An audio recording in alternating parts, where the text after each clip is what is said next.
गुफा की आवाज। एक बूढ़ा शेर जंगल में मारा मारा फिर रहा था।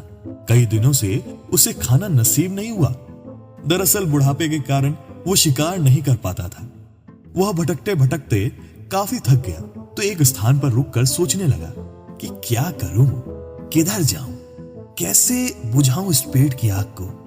काश मैं भी दूसरे शाकाहारी जानवरों की भांति घास पात फल फूल खा लेने वाला होता तो आज मुझे इस प्रकार भूखा ना मरना पड़ता। अचानक उसकी नजर एक गुफा पर पड़ी।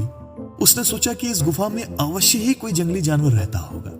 मैं इस गुफा के अंदर बैठ जाता हूं, जैसे ही वो जानवर आएगा मैं उसे खाकर अपना पेट भर लूंगा। शेर उस गुफा के अंदर जाकर बैठ गया और अपने शिकार की प्रतीक्षा करने लगा। वो गुफा एक गीदड़ की थी।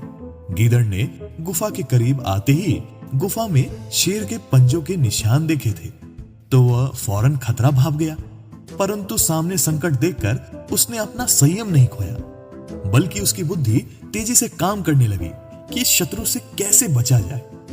और फिर उसकी बुद्धि में नई बात आ गई। वो गुफा के द्वार पर खड़ा होकर बोला, ओ गुफा, गुफा। जब अंदर से गुफा ने कोई उत्तर नहीं दिया तो गीदड़ एक बार फिर बोला, सुन रही हो गुफा, तेरी मेरी ये संधि थी ना कि मैं बाहर से आऊंगा तो तेरा नाम लेकर तुझे बुलाऊंगा। जिस दिन तुम मेरी बात का उत्तर नहीं दोगी मैं तुझे छोड़कर किसी और दूसरी गुफा में रहने चला जाऊंगा। जवाब ना मिलता देख गीदड़ बार बार अपनी बात दोहराने लगा। अंदर बैठे शेर ने गीदड़ के मुंह से यह बात सुनी तो वो समझ बैठा कि गुफा गीदड़ के आने पर जरूर बोलती होगी। अतः अपनी आवाज को भरसक मधुर बनाकर वो बोला, अरे आओ आओ गीदड़ भाई, स्वागत है। अरे शेर मामा, तुम हो। बुढ़ापे में तुम्हारी बुद्धि इतनी भी काम नहीं कर पा रही है कि गुफाएं कभी नहीं बोलती, कहकर वो तेजी से पलटकर भागा। शेर उसे पकड़ने के लिए गुफा से अवश्य बाहर आया, किंतु तब तक वो गीदड़ 9-2-11 हो चुका था। शिक्षा। इस कहानी से हमें यही शिक्षा मिलती है कि संकट के समय में भी बुद्धि का दामन नहीं छोड़ना चाहिए।